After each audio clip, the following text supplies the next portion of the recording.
এই নাস্তাটি যদি আপনি একবার পরিবারের সবাইকে বানিয়ে খাওয়ান, কথা দিলাম তারা রোজ এই রেসিপি আপনার কাছে খাওয়ার জন্য রিকোয়েস্ট করবে এবং কি এই নাস্তা খাওয়ার পর আপনাকে তারা বকশিশ করতে বাধ্য হবে।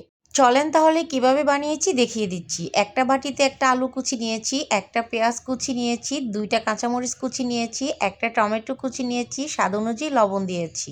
এখন দিয়ে দিব এখানে 2টা ডিম। বন্ধুরা, এই রেসিপি কিন্তু ভীষণ হেলদি, বাচ্চাদের জন্য ভীষণ উপকারী, এমনকি যাদের মুখে রুচি নাই তাদের জন্য ভীষণ উপকারী। অবশ্যই বাসায় এটা আপনারা ট্রাই করবেন। এখানে দেখেন একটা চামচ দিয়ে আমি সবগুলো উপকরণ ভালো মতো করে মিশিয়ে নিচ্ছি। অবশ্যই একটু ভালো মতো করে মিশিয়ে নেবেন, যেহেতু এখানে পেঁয়াজ আলু ব্যবহার করেছি। আর সবচেয়ে মজার বিষয় হচ্ছে অল্প সময়ে এই নাস্তা বানিয়ে নেওয়া যায়। মানে আপনার হাতে সময় নেই, আপনি অনেক ব্যস্ত, এখন কিছু একটা বানাতে চাচ্ছেন, তাহলে এই নাস্তা রেসিপি ট্রাই করুন। বিশ্বাস করেন, কথা দিলাম আপনি রোজ বানাবেন, এতটাই মজার, এতটাই টেস্টি। অনেকে আছে ডিম খেতে পছন্দ করে না, যেমন বাচ্চারা বড়রাও, তখন ডিমটা এইভাবে রেসিপি করে বানিয়ে খাওয়াই দেন, বুঝতেই পারবেন না ডিম দিয়ে বানিয়ে দিয়েছেন নাকি অন্য কিছু দিয়ে বানিয়ে দিয়েছেন, এতটাই মজার। তো বন্ধুরা দেখো, আমি খুব ভালো মতো করে এই উপকরণগুলোকে মেখে নিয়েছি। এখন হচ্ছে আমি এটা একটা সাইডে রেখে দিব। আর মাখার পর দেখেন ঠিক এরকম ফেনা ফেনা হয়ে যাবে, একটু ভালো মতো করেই মেখে নিতে হবে। একটা সাইডে রেখে দিয়ে আমাদের এই নাস্তা বানাতে লাগবে শসা। শসা আমি এখানে একটা ব্যবহার করেছি, ভালো মতো করে এটাকে আমি ধুয়ে পরিষ্কার করে নিয়েছি। এখন আমি শসাটাকে ছিলে নিচ্ছি। আর শসাটাকে ছিলে নিয়ে আমি কিভাবে এটাকে একটু সুন্দর মতো করে কুচি কুচি করে নিব, আপনারা অবশ্যই ভিডিওর সাথে থাকেন আর দেখতে থাকেন।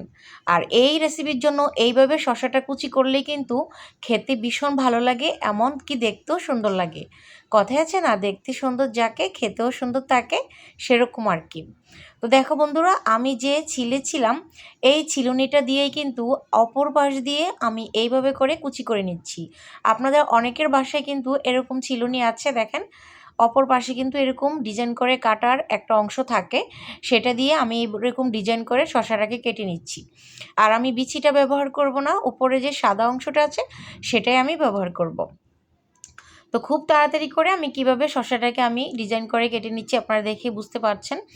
এক পাশ আমি কেটে নিয়েছি, আর এক পাশ করে নিচ্ছি।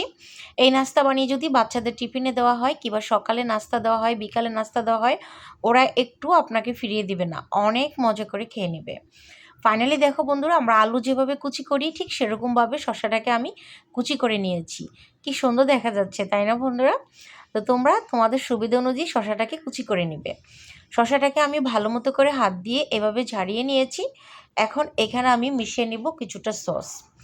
আর এই নাস্তার জন্য আমি সবসময় এইভাবে শসাটাকে কুচি করে নিই, তাহলে আমার বাচ্চারা খেতে খুব পছন্দ করে, আমার কাছে অনেক বেশি ভালো লাগে। এখন আমি এখানে কিছুটা টমেটো সস মিশিয়ে নিচ্ছি। টমেটো সস এবং হচ্ছে শসা খুব ভালো মতো করে মিশিয়ে নিতে হবে। বন্ধুরা, এই নাস্তা বানানোর জন্য তোমরা অবশ্যই সস আর শসা এইভাবে করে মিশিয়ে নাস্তা ব্যবহার করতে হবে, তা না হলে কিন্তু তোমার নাস্তাটা একটুও মজা লাগবে না। এটাই হচ্ছে নাস্তার মূল উপকরণ। আমি ভালো মতো করে দুটো উপকরণ মিশিয়ে নিয়েছি, দেখতে পাচ্ছ। এখন চলো মূল রেসিপিতে ফিরে যাই, নাস্তাটা বানানোর পালা। তো নাস্তাটা বানানোর জন্য আমি চুলায় একটা পাইপ্যান বসিয়ে দিয়েছি, আর অল্প পরিমাণে তেল ব্যবহার করেছি, সয়াবিন তেল। তেলটা আমি একটু গরম করে নিয়ে এখানে যে মেখে রাখা ডিমটা ছিল সেটা দিয়ে দিচ্ছি। তোমরা দেখে বুঝতে পারছো কত অল্প সময়ে কি সুন্দর একটা নাস্তা রেসিপি হয়ে যাচ্ছে। যাদের জন্য একদম হাতে সময় থাকে না, ঝটপট কিছু বানাতে চাও, এই রেসিপি তোমরা নিত্যদিনের সঙ্গী করতে পারো। এটা এমন একটা নাস্তা যেটা তুমি প্রতিদিন খাবে কিন্তু তোমার মনই ভরবে না। ঠিক আছে, পেট ভরে যাবে বাট মন ভরবে না, তৃপ্তিও হবে না, বুঝছো? মনে হবে এটা আমি প্রতিদিন খাই, প্রতিদিন খাই, এরকমই একটা নাস্তা। অনেক সময় দেখা যাবে একটা নাস্তা 2-3 দিন খেলে কিন্তু আর ভালো লাগে না। এটা এমন একটা নাস্তা তুমি প্রতিদিন খেতে পারো। আর এটা যাদের হাতে সময় নেই তাদের একটা সঙ্গী বলে নিতে পারো। ভীষণ অল্প সময়ে এ নাস্তা বানিয়ে নেওয়া যায়। আমি দেখো এটাকে এখন উল্টিয়ে দিচ্ছি, তোমরা তোমাদের সুবিধা অনুযায়ী উল্টিয়ে দিবে, আমি আমার সুবিধা মতো এটাকে উল্টিয়ে দিচ্ছি। আর এই নাস্তা বানানোর সময় কোনোভাবে চুলার জাল বাড়িয়ে দেওয়া যাবে না, মিডিয়াম আঁচে রেখে নাস্তাটা বানিয়ে নিতে হবে। বন্ধুরা, যখন দেখবে ডিমটা খুব ভালো মতো করে হয়ে গেছে, এমনকি ডিমের ভিতরে দেওয়া উপকরণগুলো সিদ্ধ হয়ে গিয়েছে, তখন মনে করতে হবে অনেকটাই, মানে এরকম যে শসার ব্যাটারটা রেডি করে রেখেছিলাম সেটা আমরা এক সাইডে এভাবে করে দিয়ে দেব। দেখো আমি কিভাবে দিয়ে দিচ্ছি। তো পুরোটাই শসার উপকরণ আমি এখানে দিয়ে দিব এক সাইডে করে। অনেক সহজে অল্প সময়ে অল্প উপকরণে মজাদার এই নাস্তা জাস্ট বাসায় ট্রাই করে পরে আমাকে রিভিউ জানিও। আর ভালো লাগলে রেসিপিটা অবশ্যই চ্যানেলটা সাবস্ক্রাইব করে দিও। আমি যে সবসময় ভিডিওতে যেটা বলে থাকি, তোমরা আমাকে একটু ভালোবাসা দাও বন্ধুরা, আমি যেন সামনের দিকে এগিয়ে যেতে পারি। তোমাদের কাছে অনুরোধ রইল। আমি আরেকটু সস দিয়ে দিলাম। এখন হচ্ছে ডিমের যে এক্সট্রা সাইড আছে সেটা আমি এভাবে করে ধরে এই শসার উপকরণের উপরে দিয়ে দিলাম। তো আমাদের নাস্তাটা কিন্তু অলরেডি ৯৯% হয়ে গিয়েছে। আমি আরেকটু উল্টিয়ে পাল্টিয়ে মচমচে করে আমার পছন্দের কালারটা চলে আসলে আমি নামিয়ে নেব। তো দেখো যে যেরকম খেতে পছন্দ করো সেরকম কালার করে এটাকে নামিয়ে নিবে। ফাইনালি বন্ধুরা আমার নাস্তাটা কিন্তু হয়ে গেছে। আমি এখন এটা নামিয়ে তোমাদেরকে পরিবেশন করে দেখাবো যেটা কত বেশি লোভনীয় এবং মজাদার হয়েছে। আমি এখানে ২টা স্প্যাচুলার ব্যবহার করেছি এটা উঠানোর জন্য, যেন ভেঙে না যায়। তো আমি আরেকটা পাশ উল্টিয়ে দিয়েছি দেখো, যেন আরেকটু কালার আসে। তো এই পর্যায়ে আমি এটাকে নামিয়ে নেব চুলা থেকে। দেখো আমি নামিয়ে নিচ্ছি। তো এটাকে নামিয়ে আমি হচ্ছে একটা প্লেটে নিয়ে নেব। দেখো তো আমি একটা প্লেটে নিয়ে নিলাম নাস্তাটাকে। দেখো এটা কত বেশি ইয়াম্মি লাগছে, মাশাআল্লাহ।